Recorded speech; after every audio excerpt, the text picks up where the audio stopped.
The sun setting over turn 4 here at Richmond Raceway as the NASCAR Whelen Modified Tour for the 15th time in series history gets ready to take on this famed D-shaped 3/4-mile oval that is very, very fast and entertaining for modified competition. You take a look at what it's all about, announced at the end of last year, the big money that's on the line in 2025. The big money, the story is, of course, a total purse, $412,000 and growing, $82,400 to the overall champion, 41 plus, second place, and of course, $37,80 for the top 3. Look at that, $412,000 on the line with Whelen and all the NASCAR partners that make this possible. Certainly a big purse on the line for the season, but the question is, who is going to be the driver that takes it home? At the top of the championship standings, it is a tight battle, and even 1 point closer now with Justin Bonsignore earning the pole position, getting that bonus point. Austin Beers has never been in this position this late in the season in his career. He leads the way, but Justin Bonsignore, this is a time when he gets hot in the second half of the season, but maybe none hotter than Patrick Emmerling, who comes off a win last time we raced at Thompson Speedway. Sure has, and of course, Matt Hirschman in the 4th spot, but the story is quickly a look back at, of course, 2024. A lot of lead changes, and it came to the wire, and Justin Bonsignore was the guy that bested the field. Here comes Bonsignore, tries to make the slingshot to the inside. Bonsignore side by side with Ron Silk. They come off the turn down to the line.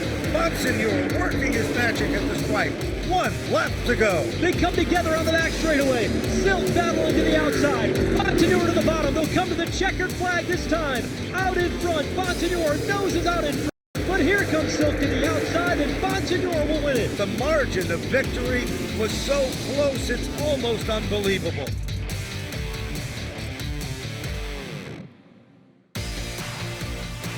What a remarkable day it was a year ago with Justin Bonsignore and Ron Silk battling. It was his second win at Richmond, and that was early in the season. That was in March when we ran that race, and it carried on through to his 4th series title. It certainly has, and when you talk to the drivers, Austin Beers, you talk to Justin, they tell you just one thing. This is at the turning point of the season. If it hasn't happened by now, you have to make it happen, especially when you're running for a championship. You're looking at the Hoosier pole winner for today's event at Richmond. No surprises there, but look at the men that follow. Ryan Preece right there in that second row. As the field begins to roll off the pit lane, let's look at the other side of the story, though. Austin Beers came here a couple of ago, knowing that he was a contender in Whelen Modified Tour competition in the 64 car, and he scored his first ever career victory here at this racetrack, and it established him as a regular contender in modified racing, and he has lived up to the billing in the year since. He certainly has. He's from Northampton, Pennsylvania,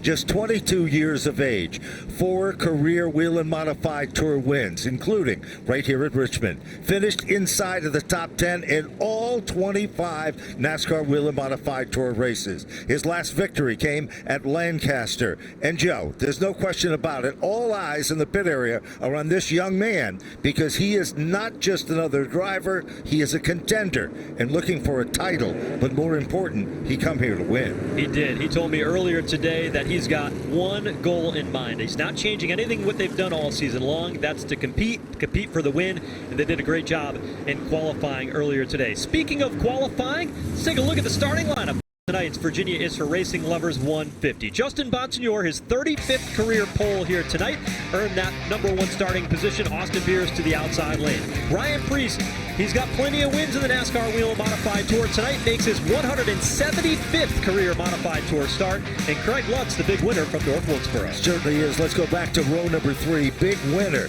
in a very emotional victory at Thompson Speedway, saw Patrick Emmerling. And of course, Matt Hirschman. He's been kind of sleeping in the background.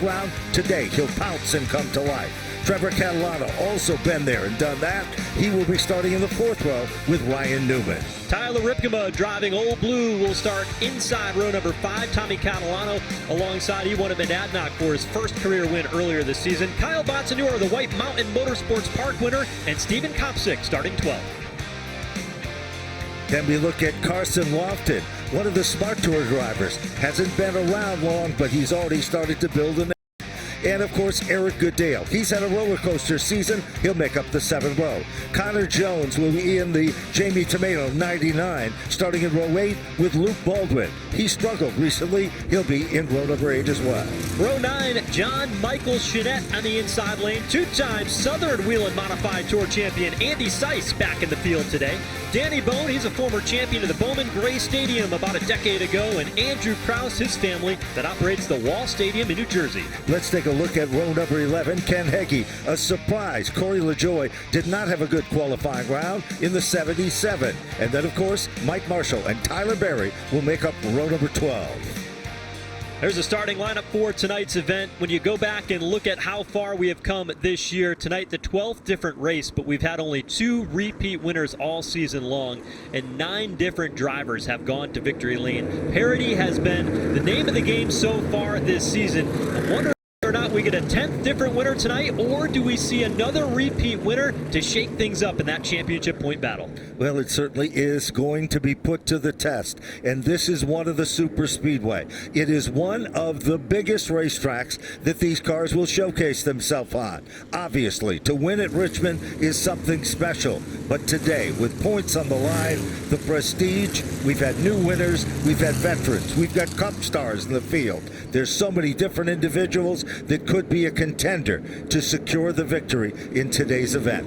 You're looking at the field as they are behind the pace car, working the tires to keep them even, Joe. We are about ready to begin this, the big event, the Virginia is for Racing Lovers 150 from Richmond. It's a warm Thursday night here at Richmond Raceway. The track will be greasy and abrasive. Tires will be a big story today, and how you conserve it on the racetrack and make sure you got enough to compete, along with the pit strategy and the crew chiefs on pit lane to match. We're about ready to get underway. 150 laps for the NASCAR Whelen Modified Tour, and the 2 championship point leaders on the front row. Justin Bonsignor, the 51 of the inside line, will lead the field around to the green flag, and we are racing in Richmond. The green flag is out. Bottom of turn number 1. It is already Bonsignor to take command. But boy, the surprise maybe to some, but not to us. Look what's happening. Already moving quickly into second. Priest has already made the move as Austin Beers settles back in. Top 4 cars, single file, then they're doubled up. Here's Ryan Priest now looking to the inside on the opening circuit in turn 1 for the race lead over Justin Bonsignor. Move Ryan Priest to the lead. You look at this driver, he is in the middle of trying to make the championship playoffs in the NASCAR Cup Series, but he's racing back in his roots here tonight in the NASCAR Whelen Modifieds. His passion is modified racing, and his heart is still in New England. Up the track goes Priest. The door opens suddenly. Bonsignor. Lead change number 2 takes place. Justin Bonsignor back in command, and here comes Austin Beers, testing the waters a bit, and right there with him, always a contender, is Lutz with car 46. Priest's car jumped loose at the exit of turn 2. He gathered it back in, and I think Austin Beers gave him a little bit of room to catch that race car, and then he fell back into the clutches of Craig Lutz in the 46, who won at North Wilkesboro earlier this year. Look at that outside lane roll, though. Up top, it's Patrick Emmerling making up ground. Patrick Emmerling was so strong at Thompson Speedway with a car that was a tribute car to Jeff Bodine. Today, the old colors, the old deal, and car number 1 has moved into the 3rd spot. It is a 3-car bid for position number 3. Directly behind Lutz is Lutz, and then, of course, it looks like Catalano is moving in within striking distance. Red car is Catalano. That's Tommy Catalano, the older of the 2 Catalano brothers in the field here today. His brother Trevor runs directly ahead of him, who came home in the top 5 here a year ago at this race. It's just his 2nd ever Whelen Modified Tour event, as he's racing side by side with Matt Hirschman. Hirschman will give way, and here comes Steven Kopchik looking inside. Steven Kopchik has a yellow stripe on his back bumper, but he is far but a rookie in this division. He has already shown muscle and potential time and time again. He's up on the wheel. He'll race to the front of the field. He likes to run strong in the early laps. He's back in the 9th position. Meanwhile, Ripkema with car number 3 is running in his tire tracks. Remember the story from North Wilkesboro. These 2 are really front-running drivers that give it their all lap after lap. And they may not be as close of friends as they once were after contact earlier in the season. The 3 and the 21 of Steven Kopchik. We were looking at some of the practice times earlier in the day today, and Matt Hirschman did not show tremendous amount of speed, but that tends to be Matt Hirschman's strategy. He goes when it counts. So far, he's riding comfortably in the 8th position, but having Hirschman inside the top 10 early may not be a good sign for everybody else. You know, interestingly enough, Joe, on that last circuit going into the turn, watch. Now here comes Austin Beers. Dives to the inside. Priest drops back to the 3rd position. Beers is now gaining forward momentum. And now Patrick Emmerling is starting to work over Ryan Priest. Priest was much stronger just a few laps ago. Austin Beers had high hopes for this race 1 year ago, but 13 laps in was involved in a hard crash going into turn number 3. Did not have the chance to showcase his skill, as here comes Craig Lutz working underneath, that's Patrick Emmerling, excuse me, working underneath Ryan Priest to be able to move into that 3rd spot. As we talk about Austin Beers, he didn't have a chance to showcase his speed here last year, much beyond 13 laps. I think they were looking for a little bit of redemption here tonight. I think you're right about that. You know, it's kind of a story, because when he won here at this racetrack, he was kind of an unknown. Today, Austin Beers is not only the top of the chart in the points, but he's got a trading card literally produced and named after him. He's a youngster with so much ability and so much talent. Murphy, the Irish Angel that owns this race car, he said, I'm going to stick with it, and he did for all of those years. Sly Staben, Ronnie Hewhouse, those guys never gave up, and this team is a factor in the title for 2025. The 64 car and Mike Murphy and that entire group have been on the Whelen Modified Tour for over a decade, and they never had the right combination between crew and driver to make it all work. When Austin Beers got in this race car, it just gelled. And they've had some of the best modified racers behind the wheel of this race car, but for some reason they never got the results. Austin Beers was the first one to make it work, and now that team is a regular contender. It certainly is. You know, there's things such as we refer to as chemistry. Sometimes it's there, sometimes it's not. And that was really literally the case with car number 64. But meanwhile, look a little bit further back and you will see that Patrick Emmerling is back in the 3rd position. Priest's car is not as strong as it was. The times are going down. As you watch the Priest machine, Lutz is now in the top 5. Trevor Catalano is in the 6th spot.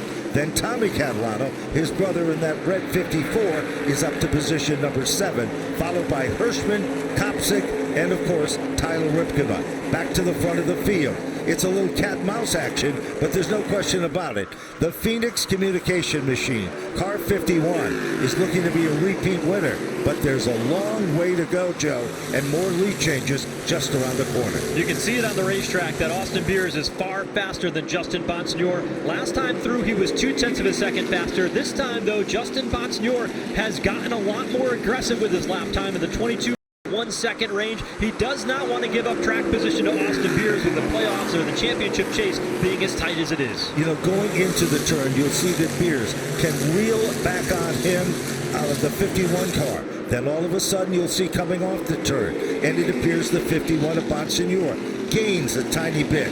These two cars are pretty evenly matched at 2 different perspectives of this very fast and D-shaped oval. You heard Justin Bonsignor in our pre-race show talking about the fact that the team really hasn't had the speed as of late as they are used to. This is typically in the season when the tracks fall into Bonsignor's wheelhouse. Here comes Austin Beers now looking to the inside lane and for the race lead. He's going to get the job done off turn number 2, but Bonsignor with the crossover move looking in the back straightaway. He'll make the move to the bottom of the racetrack. They are side by side, evenly matched. It didn't take long. Car 51 moved to the front of the class, but as they come back to the stripe, it is still a side by side.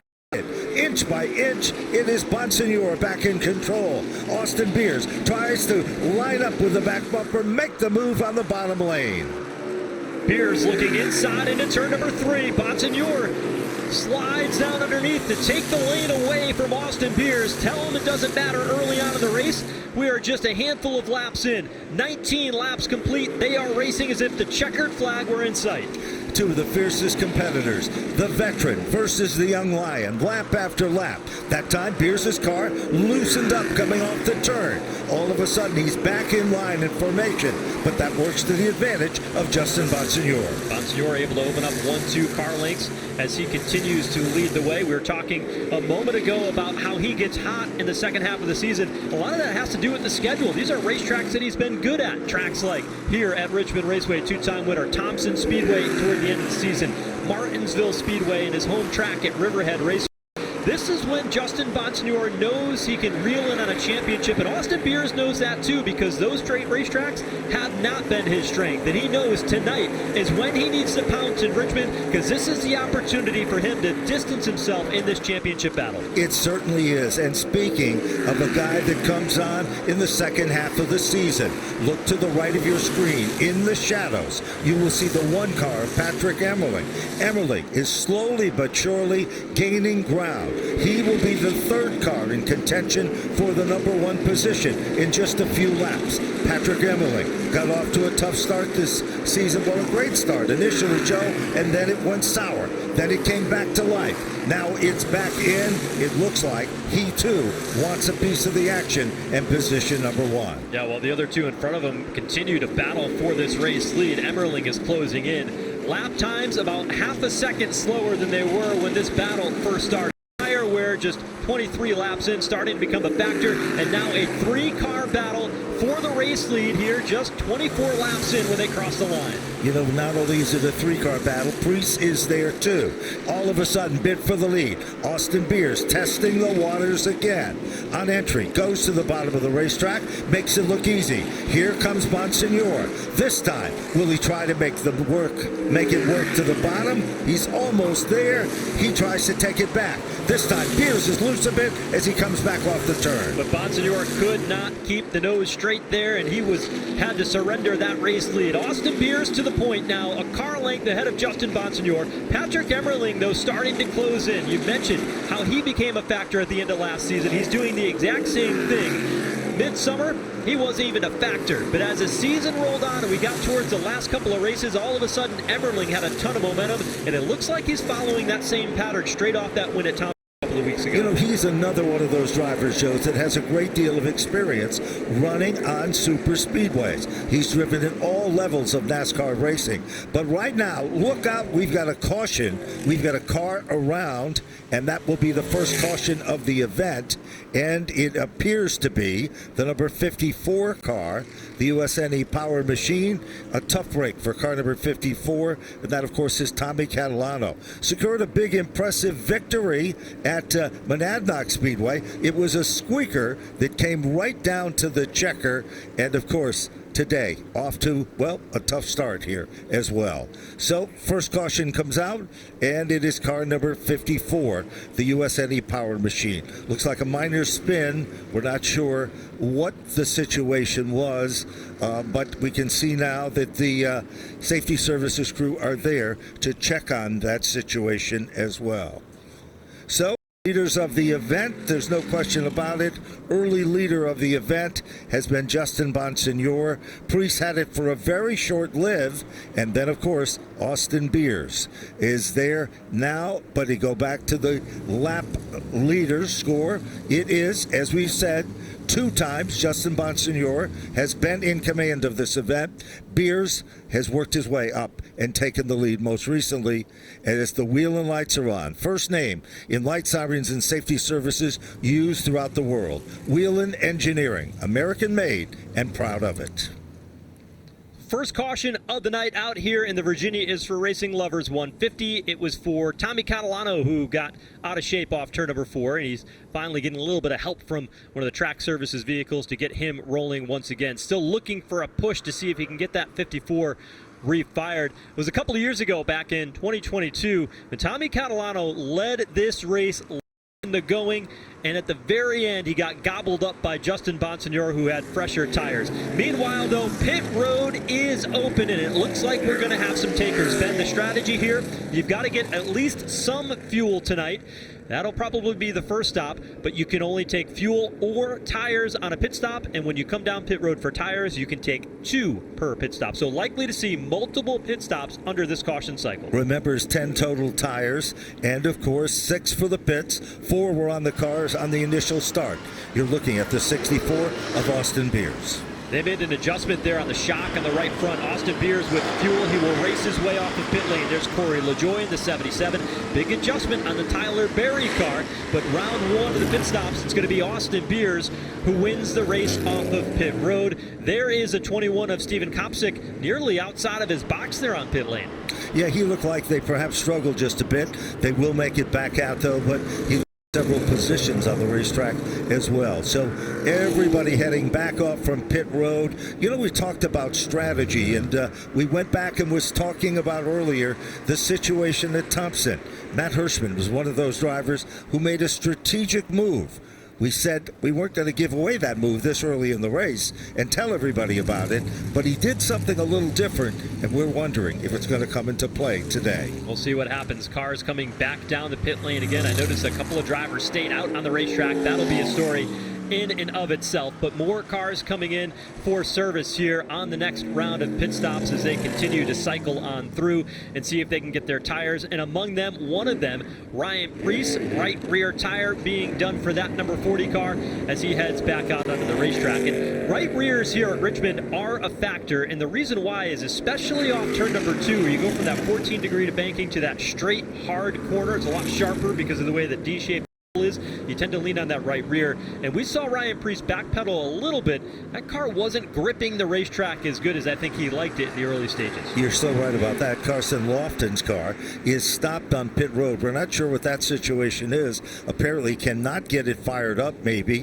The Catalano car is finally getting pushed in to its pit stall, or they're trying to get it to its pit stall, but two of those competitors with the problem. But Lofton, bad luck. Well, it kind of continues here. Southern Racing in the Smart Series, he is one of the standout drivers, and they have some very competitive racing action there as well. Looks like we've only got about 4, maybe 5 takers in this second round. Lofton, just 17 years old, running the Cars Tour this year as well on his schedule, has been a factor there as he gets a push off of pit lane. So a tough break for Carson Lofton here on this round of pit stops. There is Craig Lutz trying to get around Lofton as he exits the pit lane. But certainly a chain of events that Carson Lofton's going to have to dig himself out of here in the early stages. Certainly is, and that car just doesn't seem to want to fire. But speaking of firing, everybody seems to be back in formation, and it looks like we should be getting ready to get things fired back up again. Most of the field were the takers in the caution. No surprises there. A couple of individuals pitted out of sync. When we talked to competitors earlier today, they said it is essential to pit with the front pack of cars. I think we just witnessed that, Joe. Yeah, everybody came down pit lane for the most part, as Danny Bone looks like he's going to get the wave around and rejoin here at the tail end of the field. And through that cycle of pit stops, it ended up just about the way they came down pit road. Austin Beers will be the race leader along with Patrick Emmerling. Now, Beers can choose the inside lane, but everybody else, if you're odd numbers, you're inside. If That's you're right. even numbers, you're outside. So there's no choose per se in the Whelen Modified Tour as the field lines up here on the back straightaway. Now, the 48 car, Danny Bone, will assume the race lead. Austin Beers on the outside, and the reason for that, Danny Bone did not come down pit lane under that round of caution stops. Well, that is the situation there, but we're looking at row number 1, and from our vantage point, it looks like Preece is on the inside of the front row, or correction of that. Here we go, about ready to get it fired back up, and we are up to speed. Green flag out, and Danny Bone, the Bowman Gray champion from 2014, leads this pack of Whelen Modified Tour drivers into turn number 2. Austin Beers trying to go to the outside lane, but Bone on the bottom, holding tight in a battle for the race lead. Does a great job of setting the pace and holding it tight. Meanwhile, coming off the turn, good battle still shaping up there. That time, Patrick Emmerling crossing over, moving to outside. Here comes Justin Bonsignor. Bone is stuck in the inside lane. Side by side and wheel to wheel for second. It is Bonsignor. Back up to the number 2 spot. Bone is stuck in the bottom lane. And everybody's going to freight train him around the outside. Patrick Emmerling there. Kyle Bonsignor is there. They're going to continue to work the outside lane around Danny Bone. Here's Trevor Catalano in the black and white number 56 trying to move inside the top 5 here as he lokes to the outside of Danny Bone off turn 2, right behind Kyle Bonsignor. Meanwhile, look at that yellow car. That is Ryan Newman. Newman has worked his way to move into the top 8. So Newman is moving forward. He started the event in 8th. He is there, but now he is in the outside lane, getting hooked up. Meanwhile, Kyle Bonsignor, winner earlier this season, trying to hold off the opposition. Here comes the 56 of Trevor Catalano. Bold move to the bottom of the racetrack. Looking inside, fourth spot underneath Kyle Bonsignor, and Ryan Newman will try to follow on through. Newman, one of the 3 drivers in the field with Cup Series experience, and is a Cup Series winner here at Richmond back in 2003. You've got a 6-car pack, and all of a sudden, moving to try to challenge. It is Ryan Newman. He went from the outside to the inside, right there in the tire tracks, and now the inside lane is moving forward. All of a sudden, car number 88 has also surfaced, or the 99 rather, of Connor Jones. Connor Jones joining the Modified Tour here tonight. Great to have a young talent step into the program here. His second opportunity at running the series, but his first start here today in Richmond. He's working some magic there, but Ryan Newman seems to be the guy that is literally all over the car in front of him, which is part of the Catalano team. Car number 56, working its magic for Trevor Catalano. Started in the 7th position. Now he tucks out of line to the inside of Patrick Emmerling. Emmerling shuts the door. Newman is there. 3 cars contending for that position. Trevor Catalano is so good at this racetrack. He impressed us all a year ago with a 3rd place finish. Now he's looking to the inside of a driver who's a championship contender to take over 3rd and continue to move forward. Trevor Catalano and Richmond Raceway, they just go together. Sure do. And of course, Newman is really showing that he is hungry to work some magic and get to the front of this field in today's event. There's Newman with a crossover. Yellow 4 car. Patrick Emmerling's car is backing up. It is hard to believe he was so strong before they pitted. Now he's struggling a bit as Emmerling continues to try to hold on. Trevor Catalano is up to 3rd. Newman is now in the top 5, now going for 4th. That 4 car, Ryan Newman, very, very quick at this stage in the race. He's running times that are faster than the top 3 in front of them of Austin Beers, Justin Bonsignor, and Trevor Catalano as he settles into the 4th spot. Connor Jones up into 5th, and Jamie Tomatoes, number 99. Jamie, one of the 40th greatest drivers in NASCAR, was on hand here tonight. Took a photo with all the drivers and owners that are part of that group today as we look at the 56 of Trevor Catalano move into the 2nd spot. That car a rocket ship right now as Bonsignor now settles back into 3rd. Hard to believe, but that car is going forward. It is currently the quickest car in the racetrack.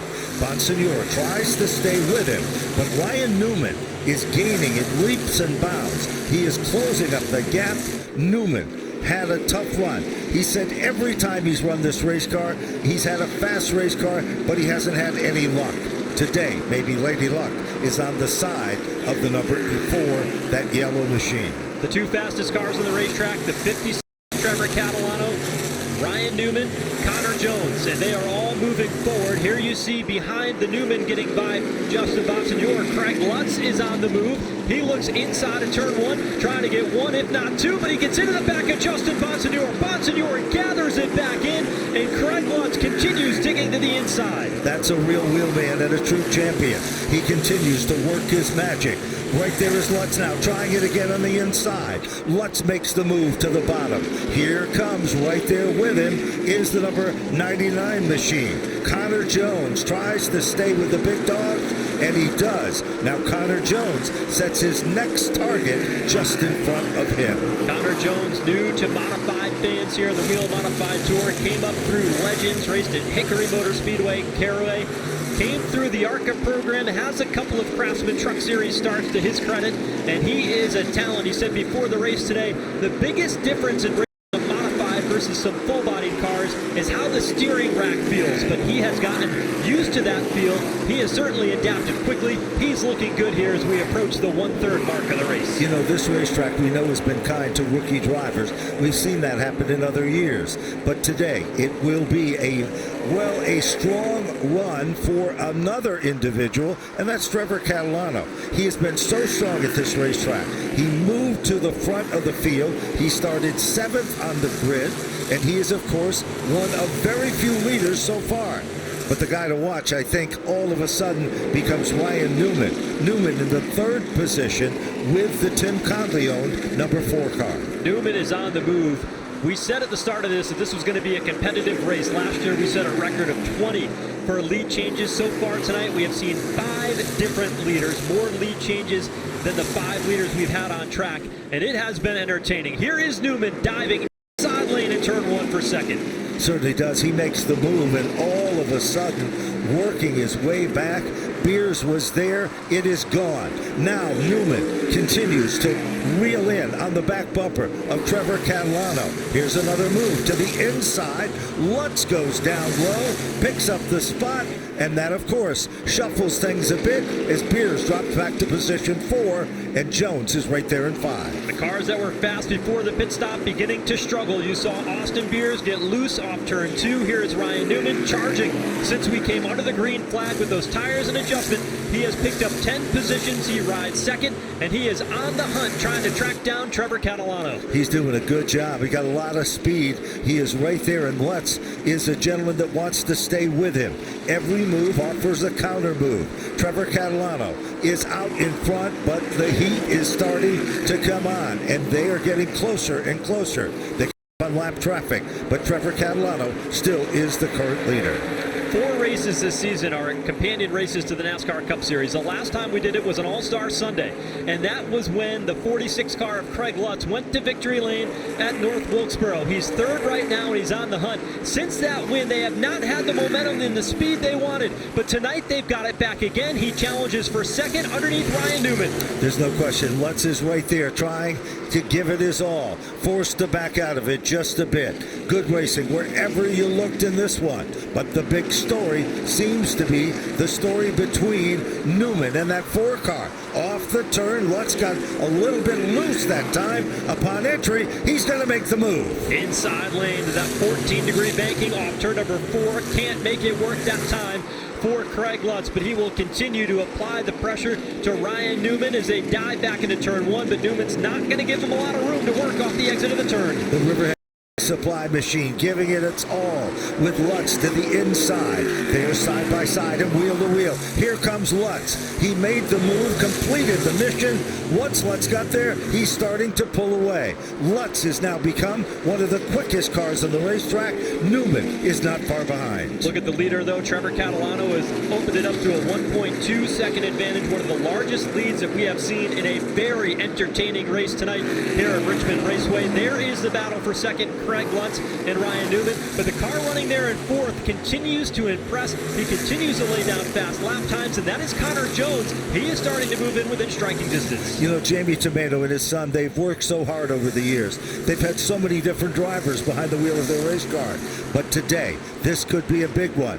40th, of course, being a part of the 40th group is an honor all by itself, but if that car could make it to the front and be the winner today, it would be a great win in the historic Tomato family over the years. Meanwhile, good racing continues to be Trevor Catalano with that lead, still maintaining consistent laps, 1.206. There he is, the leader of the pack. The USNE power machine is powering its way out front. So smooth, so calculated. His second season in the NASCAR Whelen Modified Tour. Already a winner last year in his rookie campaign when he won at the Monadnock Speedway. He's a driver that has impressed so many. The Catalano boys, it's a whole family of boys that go racing. Men, really, at this point in time. Yes, they are. Based out in Western New York, and they have certainly established themselves as regular contenders in these races. Certainly have. You know, we're looking at the top 5, and behind Jones, there is another individual that has worked his way to the front of the field. He started 16th, and that, of course, is Luke Baldwin. Luke Baldwin had a tough go of it. Thompson Speedway met with his fortune, hit at a ton, but Baldwin is now in the 5th spot. And believe it or not, this gentleman started back in 22nd, and that, of course, is Corey LaJoy. Joe, he's in the top 6. Kopsick is up to 7. Pierce is back in 8th. This race looks very different than it did a handful of laps ago. Kyle Bonsignor restarted third, he's back to 17th. You look at Justin Bonsignor, he's back to 9th. Emmerling back to 10th. And who was the race leader for a while, Austin Beers, sitting there in 8th. So different with the dynamics. Luke Baldwin has been on the move. He's now up to 5th, as you mentioned, 6 seconds behind the race leader.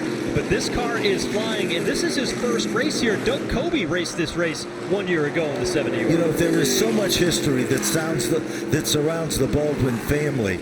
Sawyer, the gentleman that was the instrumental in running this operation, was close friends with Tommy Baldwin Sr. Tommy Baldwin Jr. was a part of those race days and the success here at this racetrack. This, too, is a very important track for the Baldwin family. LaJoy coming forward. The Putney race car has definitely come to life. He's in the top 6. And look out, because he is all of a sudden reeling in on the back bumper of Luke Baldwin. That's a 77 for Corey LaJoy, starting to close the gap and see if he can move into the top 5. An impressive drive from LaJoy to go from the back of the pack. Not strong in practice. He wasn't strong in qualifying, but now in race trim, get under the lights here at Richmond, and that 77 car has come to life. The dynamic has changed, but Ben, remind everybody, 85 laps to go, likely an opportunity for another pit stop if there's a caution, and we saw how much the first caution changed the dynamic of the race. It completely inverted the field, and there's no stage breaks to invert it. It's just been flat-out performance and strategy, and Corey LaJoy, Luke Baldwin are some of the drivers that have taken advantage of that. They certainly have. Corey LaJoy is glued to the back bumper of Luke Baldwin. Now remember, Baldwin has had some experience running in the trucks. He's been there on super speedways. But look at LaJoy. Running in the tire tracks, he continues to put that Putnam race car to the back bumper of the number 7 New York of Luke Baldwin. On entry, it appears that the 77 car is quicker, but on exit, the Baldwin machine has a slight advantage. Like Curb Records continue their sponsorship support of this 77 car, and they decided that Corey LaJoy was a driver they were going to put behind the wheel. Right now, it looks like a really good choice here, just outside the top 5, battling with Luke Baldwin, who's had a fantastic campaign in 2025 as well. We should also point out that Matt Hirschman has moved into the top 10 behind Justin Bonsignor in the 9th position. Priest is now out of the top 10. He has drifted back to the 12th spot. He's not done that. Emmerling is in the 11th position. Heggie is in the 13th position. So a real shuffle of the cards here. And of course, we've seen some surprise changes in this event. You see several of the cars well off the pace. Tires wearing thin here on this abrasive surface. Cars starting to back up. You saw Eric Goodale in the screen there. The 58 car goes a lap down. 14 cars remain on the lead lap. Danny Bone, who was leading when we got the green flag after that first caution, will be the next car to go a lap down. And that's going to happen pretty quick here. He's within sight of the race leader, Trevor Catalano. He certainly is. And of course, he's had tremendous success this season at Bowman Gray, competing there. Been to victory lane and done that. He's a standout that cut his teeth back at the old Wall Stadium Speedway as well. We're still looking up front. There's your leader, and he is out in front, and the margin is now 1.530. So believe it or not, Trevor Catalano is really starting to build a commanding lead over Craig Lutz. Newman has settled back into 3rd, and LaJoy is coming, a guy that has passed more cars in this field than anyone else with car 77. Still remaining, leader of the pack, Trevor Catalano, coming up on lap traffic here as he works his way back towards the front of the field and down the back straightaway. Looks like it is the Bone machine, and there you're looking at Newman's car back in the 3rd position, all by himself. Huge gap, Joe. You can see it to the left of your screen upon entry. And he can't duplicate the lap times that are being laid down by the race leader, Trevor Catalano, as he's in the 23-second bracket. Trevor Catalano, really one of 2 drivers, he and Craig Lutz, that are in the 22-second bracket. That just shows you how good he is out in front of this field. The gap here, 1.6 seconds back to Craig Lutz, another 2.6 seconds back to third and Ryan Newman. Now they're in the middle of working lap traffic as this goes by as well. Here they go by the 48 car of Danny Bone, who was leading not too long ago. Certainly was how quickly it all changed, and Lutz continues to try to reel in the second spot. Then there's a huge gap. Look for that yellow car. You're looking at the Lutz Riverhead Building Supply number 46 car. But then, not even in the same zone, it appears, it is Newman. Halfway down and halfway to go. 75 up on the big board here at Richmond Raceway, and this one has that long run feel to it with Trevor Catalano marching away. But Newman has got some lap traffic he's got to work through. Danny Bone directly ahead of him, as Bone still running in the 13th spot. But 12 cars at this point remain on the lead lap as Trevor Catalano putting on an absolute clinic here. So far, he has now led 29 laps in the race, the most of anybody on the track so far tonight. You know, we also should point out that Stephen Kopsick has worked his way with that 21 machine, the Warnett construction car, into the top 6. Matt Hirschman, silent, slowly moving to the front. He is 7. Austin Beers is in the 8th spot. Justin Bonsignore is back in 9th, and Patrick Emmerling has worked his way back into the top 10. Car's really starting to come to Matt Hirschman when he's gained those positions. He was 10th not too long ago, but his lap times maintaining consistency, and he is starting to plot a plan forward, but he is so far behind the race leader with 17 seconds behind. He's got a lot of ground to make up over Trevor Catalano. Certainly does. He is making it up, but it is a slow process as laps continue to tick away in this event. With 72 laps remaining in the competition, Trevor Catalano, some might think of him as a surprise. Others know what this kid has done, and he's been so consistent and strong at this racetrack before in the past.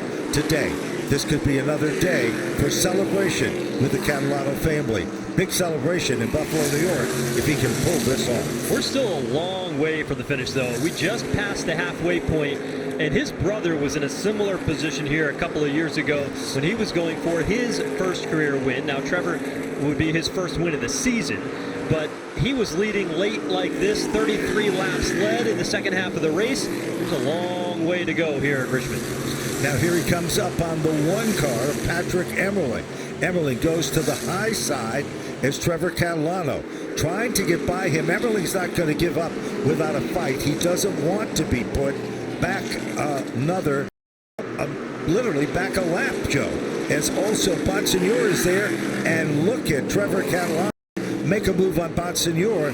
He'll move to the inside, and his next target becomes Austin Beers. This is critical for how the race plays out, because now that Justin Bonsignore is a lap down with Austin Beers about ready to go a lap down, these are all drivers that if the caution flag comes out, they will not be able to get by Trevor Catalano through a cycle of pit stops because they'll have to come down and get tires. Trevor Catalano is making it easier and easier for him to protect the opportunity to go and win here today by how aggressive he is being with 67 laps down, and he just put the championship point leaders Austin Beers and Justin Bonsignore a lap down with still 67 laps to go.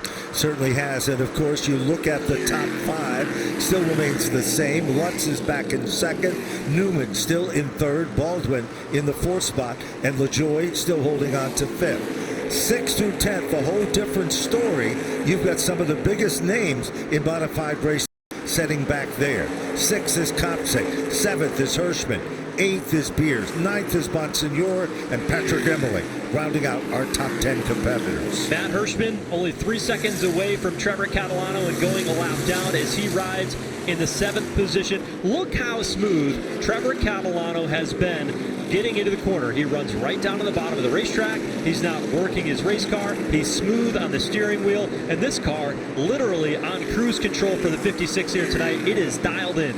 It certainly is, and no matter where you look, what turn, where you are in the racetrack, this car is, as you called it, smooth as glass.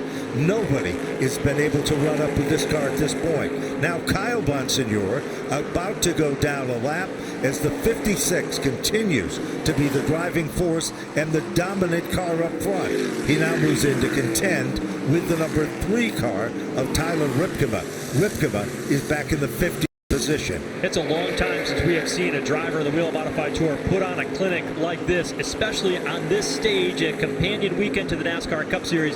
He is not putting these drivers down a lap for the first time. These are big-time players in modified racing that he has just lapped a second time since we went back under the green flag. It certainly has. It's really an amazing run for such a young and talented driver. This family, all of the family members, have truly come into their own in 2025. Lutz is still back in second. The margin is getting bigger, 1.886 between first and second. The car that is the quicker of the group seems to be Baldwin's car. All of a sudden, that car has come back to life, but LaJoie is still in the fourth spot. Now Kopsick just changes all of that. He moves into the top 5, and of course, here comes Hirschman up to the top 6. Now you get a look at Ryan Newman here running in the 3rd spot. Corey LaJoie is 4th. Stephen Kopsick is there inside the top 5 as they battle for position here. Here's a couple of cars just trying to make up for lost ground. Meanwhile, trouble. It is Patrick Emmerling who's going around, and he makes gentle contact with the outside safer barrier midway down the back straightaway. The second caution of the night. And for Austin Beers, the most timely caution you could have, yes, because I do believe he was the first car 1 lap down, and we'll let NASCAR go ahead and call out the official. But Austin Beers looks to be the lucky dog here with this caution coming out. Certainly does appear to be that way. That's all unofficial.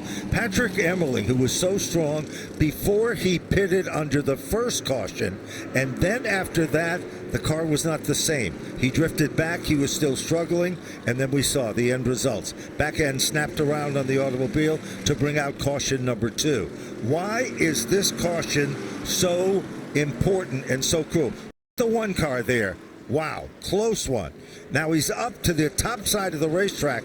Watch how close the other cars were, and they just missed him. Now had to change lanes, and that was the 77 car, it looked like, Joe. And it looked like Patrick Emmerling just lost it all on his own at the exit of turn 2. There wasn't anybody around him when he went spinning. He overcorrected a little bit, and that's when it looped around. It's easy to overcorrect in these modifieds with those big 15-inch tires. So let's set the stage for where we are here. We are 91 laps into the event. Trevor Catalano on fire here today. The top 5, Craig Lutz, Ryan Newman, Corey LaJoie, Stephen Kopsick, Matt Hirschman, and Austin Beers, who will get the lucky dog and get the wave around under this caution, which is good in one way, but he needs another caution to be able to benefit from that, and we'll see if that plays out. Now, here's the trick. All these drivers, with the way these tires were giving up, if you are Justin Bonsignore, who's a lap down and pinned a lap down, Ken Hagee, Ryan Preece, Patrick Emmerling, you've got to come down and get tires. You sure do. There's no other option. You have to make the transition and the move in order to do it, and that is what we are about to see in a moment here or so. Justin Bonsignore was running back in the 8th spot.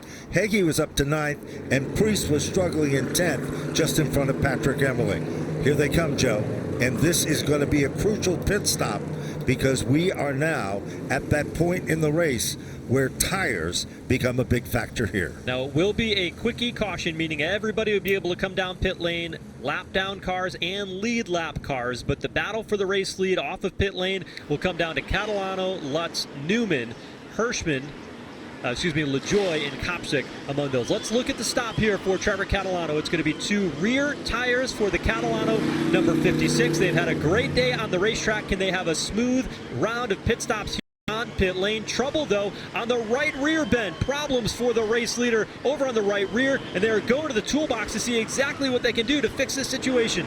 Tough situation. This could be the deciding factor that cost them the most. Apparently, there's a problem with getting the right rear back on or off the car. Car 56, the leader of the event, now is down off the jack. They were able to get out, but they lost a lot of track position there. The question is, did they actually change that right rear tire or put the same one back on just to get him back onto the racetrack? Now, this is not catastrophic yet for Trevor Catalano with only 6 cars on the lead lap. He will still be inside the top 6 as long as they can get this car repaired, get the tires that they need. They were going to have to come down pit road anyway, Ben, for another round of tires. Yes. We'll see how this plays out. Here he comes back down into pit lane, but you got to watch that commitment cone here at Richmond. That got Patrick Emmerling not too long ago, and he's able to get underneath that orange box. Certainly is. Now he's coming back down. Hopefully this time we can see, we'll be perhaps on the right side and see if there's where the problem and the situation took place. He's about ready to enter his pit stall there. And not a lot of lost ground, right? Everybody else is on pit lane, so they're going to come around, and it looks like maybe only a 2-tire stop here for Trevor Catalano, which makes me think the first time they came in, it was a 4-tire stop. They will take rear tires. They finally get that lug nut off the right rear. Now the question is, are the threads damaged on the studs, and is it going to go on nice and easy? You know, that's exactly what we're looking at right now. The gun is there, down and off. Apparently it's good. As Trevor Catalano, they had a problem getting the other tire off, and unfortunately they came back in, got this tire back on, and hopefully they've been able to seal the deal there and come back out. Now I don't think Trevor Catalano is going to be in all that bad a shape, because when back into the green flag, he's going to restart in the 6th position ahead of Austin Beers. Now, one thing to note though, if they took 4 tires the last time through, then they had 4 good solid tires that helped them on corner entry on the front tires. Now he's got rear tires. That will help him then on corner exit, but is that where he's going to make the ground here in the final 50 laps of this one? You know, he had such a good race car for that long period and that long run. Will it hold? Will it stick? Or will the change and the adjustment make a difference? Remember what happened to Patrick Emmerling on the last time that we had the first round of pit stops as well. So again, the field readjustment of the starting lineup. And Joe, we're looking for that Trevor Catalano machine, which will be back in the 6th spot, back down on pit road again. We're not sure what this is about. Nothing to lose here. And, well, that answers our question. Yep. They did take 3 tires last. So they're going to take the right front tire. So I think Trevor Catalano is going to have all the good Hoosier tires that he's going to need to work his way through the field. He'll need a good restart if he can go up there and track down the race leaders. Ryan Newman, the race leader. Craig Lutz will sit second. Matt Hirschman, Corey LaJoie, and Trevor Catalano will be the top 5 when we get back under the green flag. We knew you had to execute with perfection. You had to be flawless. Trevor Catalano, a little bit of a trouble on the pit lane, but the team calm, cool, and collected. He knows he's got the best car on the racetrack. Will it be best from the 5th spot? Big question there, but from what we've seen already, it appears that he will be in good shape, hopefully. Still some action going on pit road, but most of the heavy hitters have made it back out. You're looking at the 40 greatest drivers. Tim Conley is not only smiling in that photo, he's smiling about Ryan Newman and that operation as well. A lot of other smiles there, including this group of the Final 4. At 9-time as a driver, Tim Conley in that yellow shirt. Right now, the driver he is tabbed out front, Ryan Newman in that famed Mystic Missile V4. Eric Goodale next to him. Jamie Tomeno, owner of Connor Jones race car. Ryan Preece, of course, we know the story there. Matt Hirschman. Hirschman has moved into the top 3. Last time he was at this racetrack, believe it or not, with car number 60 in 2023, and he finished a disappointing 18th. Joey Denowitz of NASCAR, Justin Bonsignor there as well, Patrick Emmerling, and NASCAR Vice Chairman Mike Helton joining us here tonight in Richmond to be able to celebrate the 40 drivers that really have made their mark on the history of NASCAR here in the 40th season of the Modified Tour. Certainly has, and of course we are still under yellow, and we're about ready to get this all straightened out and go back to green here and so forth with it. Look at the number of laps left. Laps completed, we have completed 98. We have 52 laps to go. Now, it doesn't seem like a lot, but let's reverse this. What about Trevor Catalano? How many laps did he actually lead? Round numbers. 46. Yes. So look at that number, 52, 46. If you're a betting man. Yeah, he's been dominant here today. Yes. But let's look at where this is going to play out moving forward. Right now, you've got Austin Beers, who is running in the 6th position, is going to get the wave round, but he did not come down pit road and get tires because he can't get the wave round otherwise, That's right? correct. Now, everybody else from Justin Bonsignor, 7th on back, they did come down pit lane and got their tires. However, they are a lap down. The best scenario for them is get a quick caution so that way they can get back on the lead lap and take the wave around. Who that's going to hurt?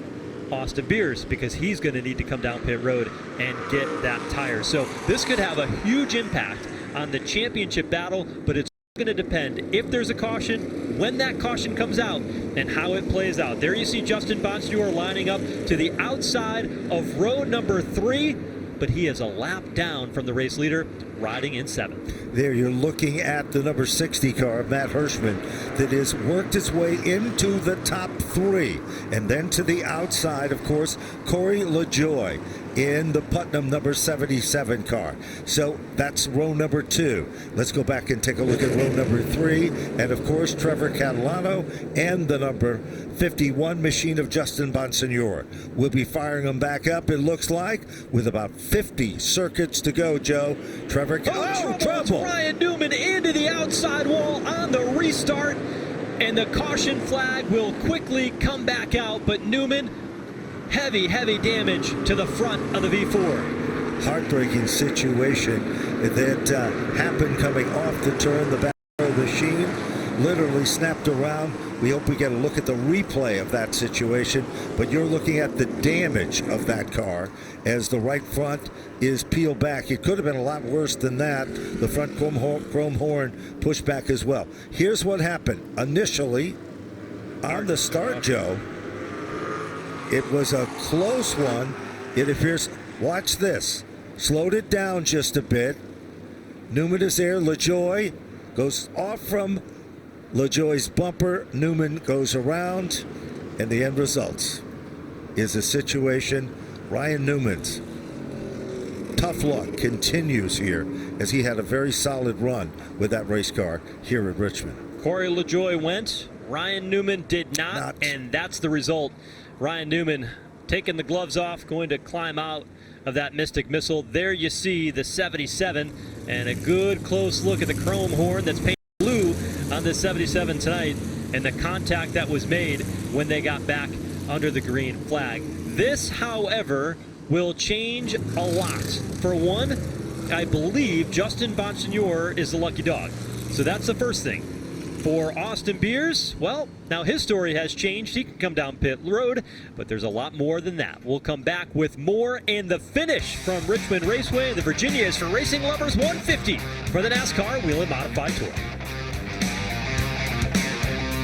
Richmond Raceway, a dejected Ryan Newman crashed out of the lead on a restart, surveys the damage of his number 4 modified, and he is none too pleased because he had a great race car tonight, was in position in the final third of this race to be able to possibly challenge for the win. You know, there's no question that car was among the quickest cars earlier today through the, the first quarter of the event. It came to life.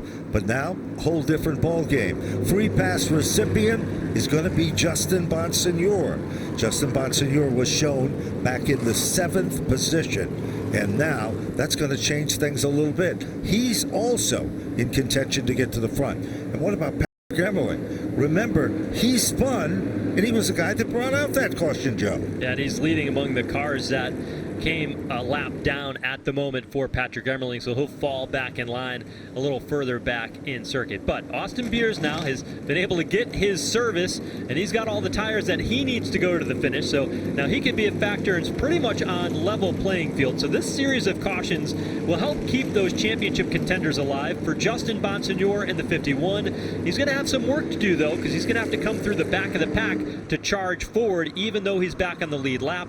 What would help him is one more caution that would allow the opportunity to move forward here and get back up with those race leaders.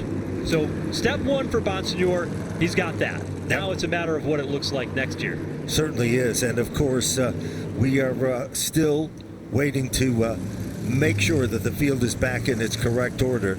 We believe that possibly that the lucky dog might have been, and we're not sure. We're looking at it right now in timing and scoring. We believed it was unofficially the 51, but it might be the one of Patrick Emmerling. And it is NASCAR Race Control taking a look at everything now, and it is going to be the one for Patrick Emmerling, and we just got through all those dynamics of how that changes a race for Justin Bonsignor, but now it has changed opposite his favor, but to the favor of Patrick Emmerling. And let's talk through what this looks like. We are at a NASCAR Cup Series track. However, the NASCAR Whelen Modifieds use the start-finish line as the scoring loop, and that is how they do it for all the races around the circuit, because most short tracks that you race at have that one scoring loop. Yes, the common denominator is the start-finish line, and it is the scoring loop that is located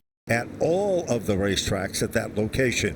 Patrick Emmerling is the free pass recipient, and see how quickly this all can change. You talk about the different ingredients, the different elements of this particular race. Emmerling brought out the last caution. It was a minor spin. Now he finds himself, because of circumstances, now he has become back on the lead lap in the competition here. So we are still single file formation. You know, Matt Hirschman, Joe and I was talking with Matt Hirschman about the situation and his pit strategy back at the Thompson Speedway in the last event. And he did something a little bit different, Joe. We can talk about it now because we're about at that window. And that, of course, was simply the fact that he did not change specific tires in the same way that everybody else did.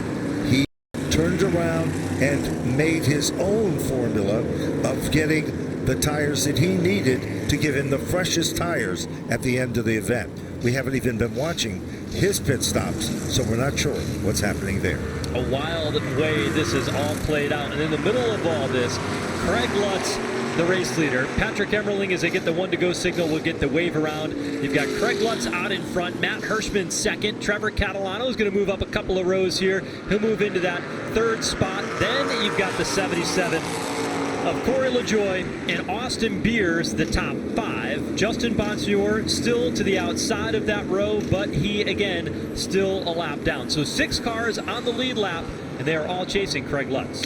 And then you go back to the 7th row. It is Eric Goodale. Ryan Preece is there.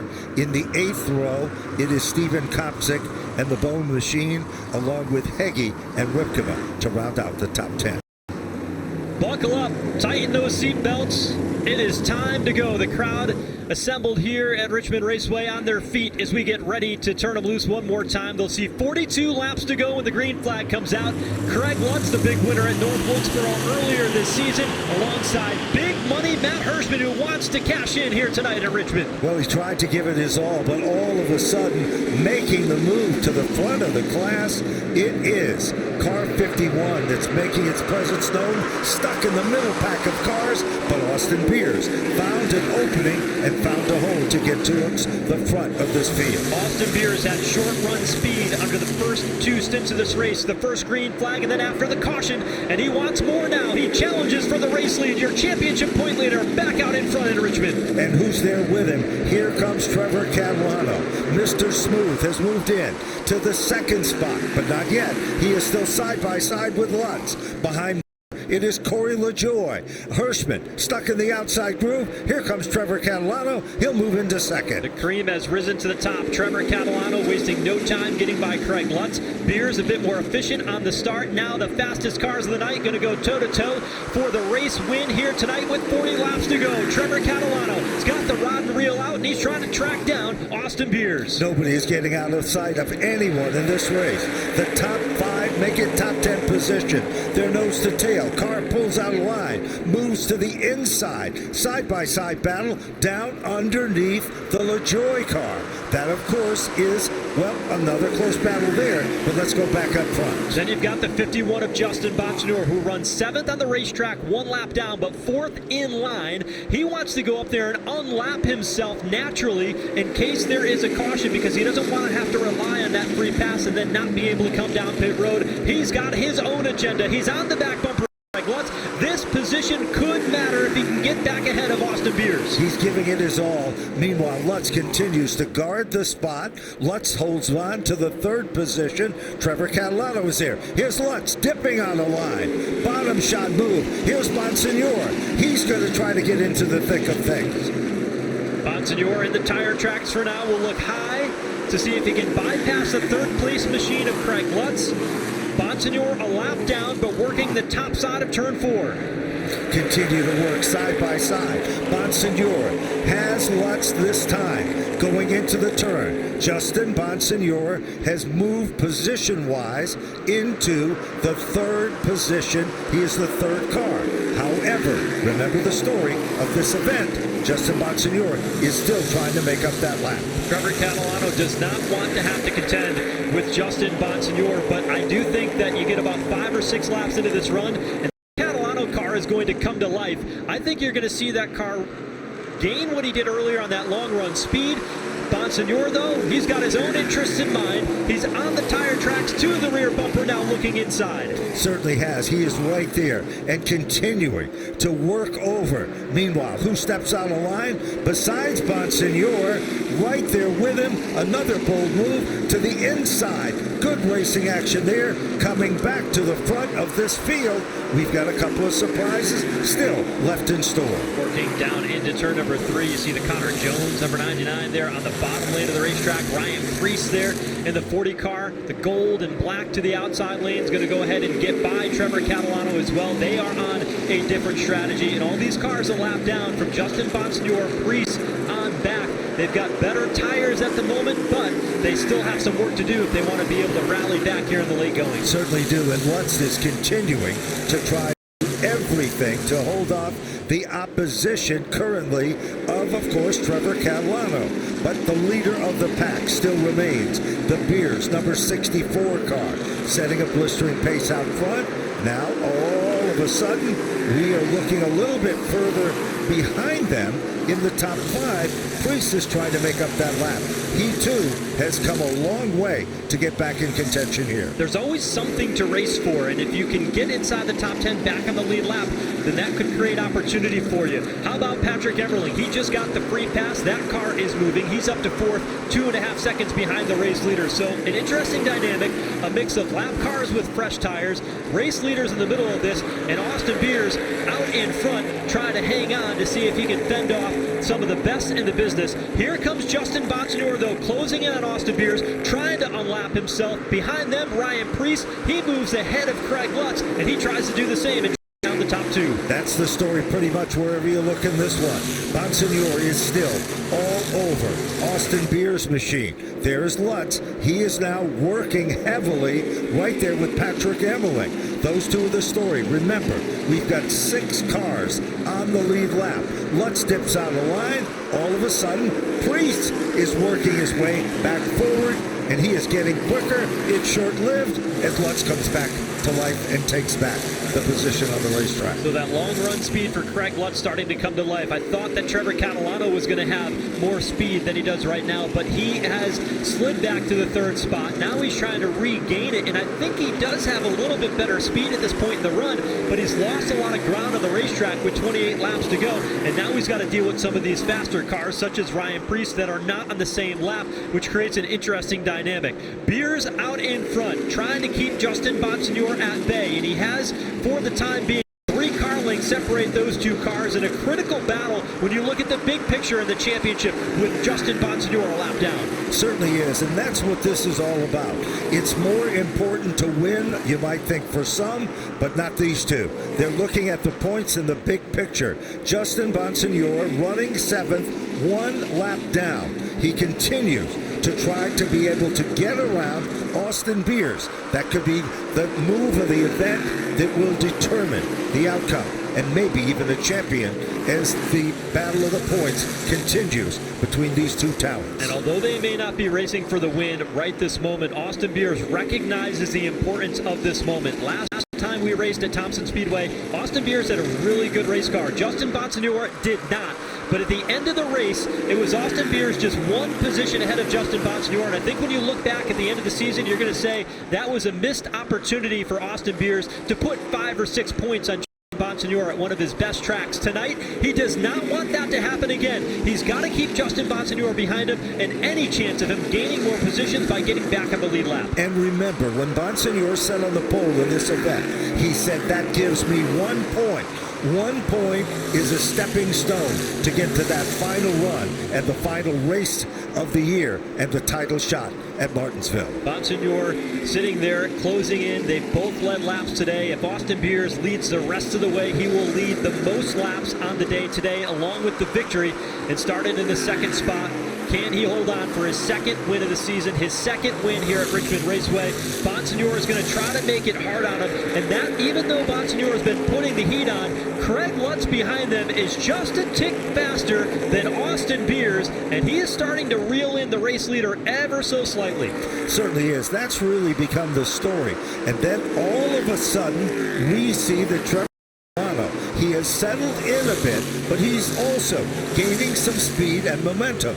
We talked about that and thought it would happen. Matt Hirschman struggles just a bit as Hirschman is back in the 6th position. Hirschman, of course, is the last car on the lead lap. Justin Bonsignor. Now look at Patrick Emmerling diving to the inside of Ryan Preece. Emmerling makes it look so easy. Patrick Emmerling now moves, picks up a spot. Not really, because remember that Preece is not on the lead lap. Patrick Emmerling is running lap times that are faster than the race leaders. Look at the lap times. Austin Beers at 22.4. Craig Lutz at 22.3. Emmerling, while passing Ryan Preece, a 22.4, and he is closing in, but the one you've got to keep an eye on is Lutz, because Lutz is really starting to reel in the race leader. He knocked another 1/10 of a second off the advantage held by Austin. There's that car with plenty of time to get to the race lead. Craig Lutz and Emmerling could be factors by the time the checkered flag flies. They certainly are. Lutz is a rocket, and he is again getting quicker and quicker each and every circuit. You look at the last shot, you see the 64 leading, you see Bonsignor 1 lap down, and look at Lutz. Here comes Lutz, and if you're Justin Bonsignor, you're probably not going to hold him up too much because you want Craig Lutz to go out there and win this race. You want him to take that point away from Austin Beers and not allow him to get the victory tonight. We'll see what happens. 17 laps to go when they come across the line, this time by Austin Beers, trying to hold on for the win. It still appears that Lutz is getting just as quick, if not quicker. He continues to close the gap. You're right about the points, Joe. It means a lot in the championship quest. Lutz is coming, showing it's no fluke at all that 2025, he is a big factor. And here at Richmond, he has been one of the quickest cars. He's got the time to get there. It all depends on how much of a fight Justin Bonsignor gives him. He's only 2 car lengths behind. Bonsignor, he may not have as much to race for at this point in time because it's been a challenge for him to unlap himself on the racetrack. Craig Lutz is there. We'll see how much of a fight Justin Bonsignor puts up being 1 lap down. There's no question. There's less than 15 circuits to go in this event. Lutz literally slides off the back bumper of Bonsignor in second. Here comes Lutz now. He'll go to the outside. Bonsignor is pulling off the strategy that we were talking about. He let Lutz go, or visually, it looked like he did. Let him go on the back straightaway. Bonsignor, 4-time champion for a reason, looking big picture. Every point matters. If Lutz goes up there and wins this race, that takes a huge advantage away from Austin Beers, and Beers knows that. He's been informed that by his crew and the spotter. Now he's going to try to run away and hide, but Lutz clearly the faster car on the racetrack over Austin Beers, and he has time to track down the race leader. Certainly does. He is actually getting closer and quicker. Meanwhile, the margin between first and second, well, it's changing a bit, Joe, and it is .731. But it's not over with yet. Less than 13 circuits to go. What a display tonight for the NASCAR Whelen Modified Tour on this Thursday night at the Richmond Raceway. We've seen a little bit of everything, some strategy, side-by-side racing, excellent competition throughout the entire event, and Austin Beers trying to hold on to see if he can score his second of the season, but quickly closing in is the 46 of Craig Lutz. That last time, Lutz's car got a little loose. He was able to gather it back. He is on the throttle. He is doing everything he can to reel in on Austin Beers. The big question, will time run out? Beers has driven a flawless race so far. Great strategy. Less than 11 to go. Lutz is coming. This is going to be a two-horse race to the finish. Patrick Emmerling, his forward progress has stalled out. It's going to come down to Austin Beers and Craig Lutz. Should we stay green? 10 laps to go when they come across the D-shaped start-finish line here at Richmond. You can see it now, 5 car lengths between the race leaders. And that 5 car lengths has now become 4. It is now almost 3. It is Lutz coming. He is not about to give up. Beers giving it his all. It's a matter of 2. 2 horses still in the race, and only 1 will get to the finish line first. Craig Lutz having one of his best seasons of his career in the NASCAR Whelen Modified Tour. Won the big event at North Wilkesboro Speedway on All-Star Weekend for the NASCAR Series. Rode the elevator to victory lane. Now he wants more on the other big stage here at Richmond Raceway, and he is there putting the pressure on the back of Austin Beers. He has narrowed it down. It is less than a car. He's all over the back bumper of Beers. So close. Striking distance. Looks to the bottom of the racetrack. Here comes Craig Lutz. He's moved to the inside. Beers digs in hard in the outside lane. Advantage, Austin Beers, wheel to wheel for the race lead as they roll down the back straightaway. Inside lane for Craig Lutz. Nerf bar to nerf bar, but Beers holds on tight to the top side. Lutz continues to dig and dig hard. He goes up the hill just a bit. Beers is still there on the outside. Lutz finally has the lead, but Beers isn't done yet. Big opportunity here for Austin Beers to try to make the crossover move, but he could not get the car to turn off the corner, and Craig Lutz is free and clear with the race lead. As they come around again, here they come. Beers still all over the back bumper. Lutz still in command. Back end drifts out just a bit. They cross the stripe. 6 laps to go. It's Craig Lutz who takes over the race lead in the final few stages here tonight in Richmond, and he's going to try to run away and hide from Austin Beers, who is still right there within 2 car lengths. Continuing to work his magic. Beers is giving it his all, trying everything. Emmerling is still back in the 3rd position, but Lutz is the guy that became dominant, reeled him in, took the lead, and now Austin Beers still trying to close up that gap in the final 5. While they battled, Patrick Emmerling has cut a half a second, if not more, off the advantage for the race leaders, but I think time might run out on this one for Emmerling to become a factor, but he has closed in now within frame, and still the lap car of Justin Bonsignor between the 2 of them. Bonsignor's strategy to let Craig Lutz go without much of a fight may help him in the end, and Austin Beers could see an opportunity here to get this win slip away as they'll look to come to 3 laps to go. Less than 3 circuits to go, and it'll still remain Lutz in charge.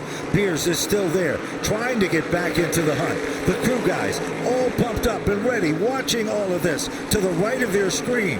And Lutz continues to be the driver force out front as Beers continues to hold on. Emmerling trying to close in, less than 3. The nerves of having an opportunity to win on this stage. This is one of the premier facilities at the Modified Race at all season long. This means a lot to guys that will go to work tomorrow morning at their local jobs. They're not professional racers. They're regular guys that you live next door to on your main street back at home, and they've got an opportunity to win on the biggest stage here at Richmond Raceway. They sure do. The NASCAR Whelen Modified Tour is alive and well. Lutz is still in command of the event. So many lead changes, so much talent, so many side stories. But there's 1 circuit left, and Craig Lutz is the man out front. Craig Lutz guides that car off turn number 2. Clear racetrack ahead of him as he hits the back straightaway here for the final time.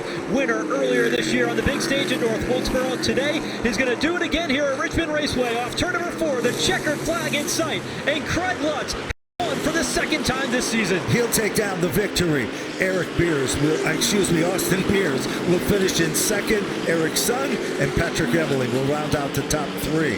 Trevor Catalano to finish in 4th. LaJoy will finish in the top 5. Then, of course, Matt Hirschman is 6th, Justin Bonsignor is 7th, Ryan Preece is 8th, Eric Goodale is 9th, and Steven Kopczyk will finish in 10th. What a drive by the driver of car number 46, Craig Lutz, out of Miller Place, New York, down on Long Island, a hotbed of modified racing there at the Riverhead Raceway. He takes that Riverhead Building Supply number 46 to victory lane for the 2nd time here this season, started in the 4th position, and he had to work for it here tonight to win this event here in the Commonwealth of Virginia. It is going to be Team 46 and the Goody Motorsports team that continue their strong season.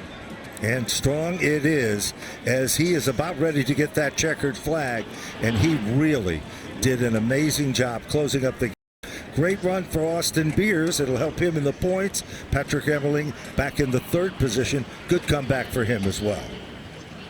Emmerling did a really nice job at salvaging the day there because he got into that spin there off turn 2, brought out the caution that certainly changed the dynamic of how this whole race would play out. But what a race it was as Craig Lutz climbs from his race car here along the front straightaway. Will capture that checkered flag in front of the fans here tonight in Richmond. We saw a little bit of everything tonight. Yes, you were right. We knew it was going to be entertaining. We knew it was going to have a lot of different strategies with the way the tires would wear at this abrasive racetrack. And this one has to be one of the best races we have seen. We thought last year was good, Ben, with that photo finish at the end. This one was just as good with a whole bunch of different elements. And we saw it great from the start. Bonsignor was strong, starting in the front row. Beers was amazing. Emmerling spun, came back after the spin. Finish among the podium cars as well. And what about Trevor Catalano? But when the deal was closed, second win of 2025, Craig Lutz with the Sunoco checkers in the Riverhead Building Supply machine. He likes the big stage and the big arenas. So far on companion weekends in 2025, he is 2 for 2, and that means we'll have to keep an eye on him when we go to New Hampshire Motor Speedway, a little on down the road here in the month of September, and Martinsville Speedway to wrap up the 2025 season. Impressive drive for him. It'll be the 6th career victory for Craig Lutz. First here at Richmond Raceway, he has won the Virginia is for Racing Lovers 150. There, the hardware awaits him in a very much deserved victory lap here at this racetrack. Craig Lutz, a soft-spoken individual, quiet. Yes. He lets his performance on the racetrack do the talking, and it has spoken volumes here tonight with the way he drove. Certainly has, and he'll be into victory lane. Patrick Emmerling coming over there to congratulate him on the impressive victory as Lutz goes to the winner's circle. And what a race it was. There's no question or doubt in anybody's mind that we're watching this event, that this was truly one of the great modified races of 2025. Spent a lot of time today talking about the championship point battle and Austin Beers and Justin Bonsignor, but Craig Lutz came in 5th. And there are several drivers inside the top 5 that are still in contention as we now have only a handful of races left to go in the season. Off to Oswego Speedway here on Labor Day weekend before we head out to Riverhead Raceway, New Hampshire Motor Speedway, Thompson, and Martinsville for the final 5 races of the season. Lots of racing still left to go, and Craig Lutz, though, he is on top of all of them tonight as he settles in to victory lane and will have the opportunity to celebrate with his team for an outstanding drive and great work by the crew on pit road with efficient pit stops throughout the night. Certainly was the story. Pit stops, a lot of speed, a lot of talent, and there were so many different individuals. Congratulations goes to him in victory lane, about ready to get out of the car as well. Let's go down to victory lane and hear from our race winner, Craig Lutz.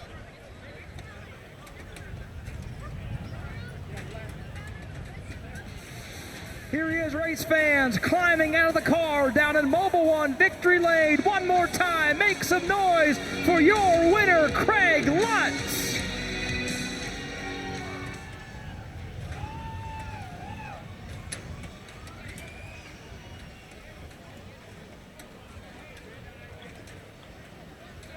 All the guys at the shop, Doug Ojiko, all the, Russell, everyone who takes to get these cars here, they worked really hard. We've been struggling the last couple of weeks, but unloaded a good car, and that's a huge and was confident all day. First part of the race there was just trying to manage and knowing that there wasn't going to be too many cautions here, so trying to stay up to date with them on how the car's feeling throughout the runs, and coming in early to take those tires ultimately put us in the position to be where we were. So we took our final change set there, fired off a little tight. Those guys got away from me, but it started coming in when it mattered. Just can't thank everyone else who supports us.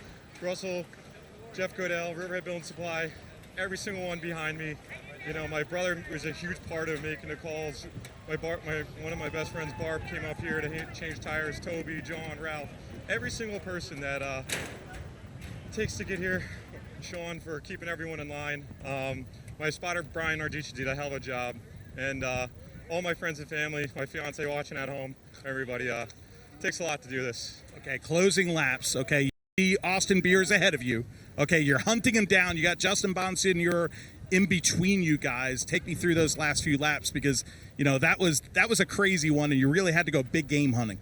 Yeah, it just, you never give up. You just keep fighting to the end. We fired off snug there, and I'm like, man, this is, you know, when we needed it, it wasn't there. You know, I was like, God damn it. But either way, it was going good. And then finally, you know, they started falling off when we were picking up at the right time, and it just, ultimately, I think the best strategy and the best car won tonight. So I'm just, awesome day overall. Turn our season around and try to end it off strong. Well, tell me about this because, you know, you get the win at North Wilkesboro. You get the win at Richmond. This is like, you're going for the big wins. You know, Money Matt has that nickname, but, you know, you're maybe like the big game hunter. Hey, I would love to have that title. Something about, we have a couple different designs, and we bring this white car south that always seems to run good. But also, can't thank David Lewis from Robert Yates for the awesome horsepower. You know, all the product sponsors that get us here and everyone who has a part in this deal. All right, Craig Lutz, his 6th career win on the NASCAR Whelen Modified Tour, now picking the Hoosier draw for the free tire. So whoever finished 14th tonight in this race will get a free tire. And the way the attrition was here, Kyle Bonsignor, the winner of that. But hey, big congratulations to Craig Lutz and this Long Island-based team for scoring the big win here at Richmond. Well, thank you, Matt. Craig Lutz, 6th win of his career, and you heard what he said there, the opportunity just to turn it around, turn that season around, a strong start early in the year, a little slump in the summer, but that 46 team, they are back. They sure are, and we saw that each and every circuit, amazing run, and of course, back in the winner's circle on 2 of the biggest stages, and this guy has done it both. So Craig Lutz, the winner here tonight. Austin Beers settled for 2nd, Patrick Emmerling, Trevor Catalano, Corey LaJoie the top 5, Tony Hirschman, Justin Bonsignor still 1 lap down in 7th, Ryan Preece, Eric Goodale, Steven Kopsick. That is the top 10. But lots of racing still left to come here in the 2025 season. Oswego Speedway, Labor Day weekend on August 30th, then off to Riverhead Raceway, the Bull Ring on Long Island. Then we go to New Hampshire in September on the 20th. Thompson Speedway Motorsports Park, October 12th. And the crowning of a champion at Martinsville Speedway on October 23rd. Thursday night event there as it leads into the penultimate race of the 2025 season for the NASCAR National Series. The trucks, Xfinity and Cup Series that weekend at Martinsville Speedway. A big way to end for the Modifieds, and a Martinsville grandfather clock on the line, and a championship battle that no doubt is going to go right down to the wire. Well, tonight we saw a little bit of everything. Strategy, good pit work, a fast car, and Trevor Catalano there in that midsection led the 2nd most laps, and Austin Beers at the end, who almost got that 2nd win, but instead it was Craig Lutz. Sure did. We saw drama. Unfortunately, Ryan Newman, who spun on a restart. And we saw elements, cars coming, like LaJoie, from the back to get to the front. It had it all. Every ingredient of success, drama, and surprise. I guess that's why they call it the Virginia is for Racing Lovers 150. Let's go back downstairs and hear from our 2nd place finisher, Austin Beers. He's standing by with Matt Dillner. Austin Beers, a 2nd place finish. That was a wild one. You had the lead right at the end, and Lutz just hunted you down. You just couldn't hold him off. Yeah, you know, we had a really good restart, and I was able to go from 5th to 1st there and lead for a while and try to keep Justin behind me in case the yellow did come out. He had to be a lucky dog then, but then, you know, we just tightened up over 3 and 4, and that kind of killed our tires. Towards the end, I lost drive, and I knew Craig was coming. He was hunting me like a shark. So, just a good day for us, good points day. You know, congrats to the 46 Buncher, a good group of people, and I just can't thank Whelen Motorsports, Electric, Fast Track, Electric Corp, everybody on this car for everything they do. Good points day is the big thing, but at one point in this race, you were a lap down, and like, what the heck? The fact that you finished 2nd, I mean, based off of that. Yeah, for sure. I was driving really hard to keep Justin behind me in case for the lucky dog, and you know, it was comforting knowing that, you know, Patrick and Justin were both, you know, a lap down with me, or else, you know, I probably would have been a head case in the car there for a while. But yeah, just another good points day for us. We'll go on Oswego, I believe, and try to go win there. All right, Austin Beers padding that points lead over Justin Bonsignor. We got a 3rd place finisher. Look, all I have to do is slide down the wall here to talk to you, buddy. Patrick Emmerling, a tough, hard-fought battle. You know, we were just talking about all three of you guys were a lap down, the big guys in the standings. Did you think you'd finish third at that point in the race? That was just a really interesting one. Yeah. I mean, we, we're pretty good at coming from the back, right? So last week at Thompson. Super strange. I mean, all top three cars running. We were on the same strategy, and we all had the same game plan, right? And who would have thought? This race usually doesn't run after that first caution. It normally doesn't run like that. So that was just, we got caught with our pants down there, and then we had to really battle back, and we just got a little lucky on that restart and was able to get the lucky dog versus Justin. And it was just a really interesting night. We had a really good car. Ran top three, and we were able to battle our way back up there. I got to thank Fleetworks, Middlesex Interior, and this is a 2-race-old LFR car. Won the first night out, and I'd like to thank this whole Fleetworks #1 team. Pretty awesome comeback, so we had a lot of fun. Hey, it's got to feel good, especially after that pucker of the spin on the backstretch. Yeah, I mean we had so many laps on these tires, and there's a car underneath me and just got out of the grip and just couldn't hang on. So that was a weird one. A great recovery and a strong third place finish for this upstate New York driver, Patrick Emmerling. A good run for the #1. Well, thank you, Matt. You got the words there of the top two, and there's the top one right there. His second win of the season, victorious for Craig Lutz. Well earned, well deserved, and just a hard fought, clean racing throughout. And it was just a very, very good, solid modified race tonight. It certainly was, and there was great action wherever you looked in the event, but up front, the change of command was just unbelievable. And these guys here were the best of the best tonight, and of course, they will celebrate as tonight's winner in the victory photos. Well, I think there's so many other side stories too. Trevor Catalano, he finished in the 4th position, but what a run for that youngster. And we talked about LaJoy coming all the way from the back of the pack. Matt Hirschman finished 6th. He hung around in that 5th and 6th position, Joe. He was close, but he wasn't able to complete the mission today. He stayed on the lead lap when it mattered to allow him to finish inside the top 6. You can't say enough about Trevor Catalano. He had the best car going away. Who knows what would have happened there with 50 laps still left to go on old tires. We heard Patrick Emmerling talk about how with the old tires they just didn't have the grip. We were likely to have another caution regardless. And Trevor Catalano still came home 4th, but I think those troubles on pit lane got them a little back on traffic. They lost the race lead, and that might have been the deciding factor for the 56. Of course, Priest was back in the 8th position. Goodale came on strong to finish in the top 10 in 9th, and rounding out the top 10 as a rookie was Steven Kopsick. Well, an outstanding event so far here, and still a lot of racing left to go for the NASCAR Whelen Modified Tour. It started with victory for Craig Lutz here tonight. Climbs out of the race car victorious, and it has just been one of those nights to remember here in Richmond. Next up, August 30th, Labor Day weekend, Oswego Speedway, where the NASCAR Whelen Modified Tour continues their championship chase. Thanks for joining us tonight on Flow Racing from Richmond Raceway, the Modifieds. This copyrighted telecast may not be reproduced, retransmitted, or used in any form without the authorized written consent of NASCAR Broadcasting. NASCAR would like to thank all of our fans for your support, and we hope you enjoyed today's broadcast.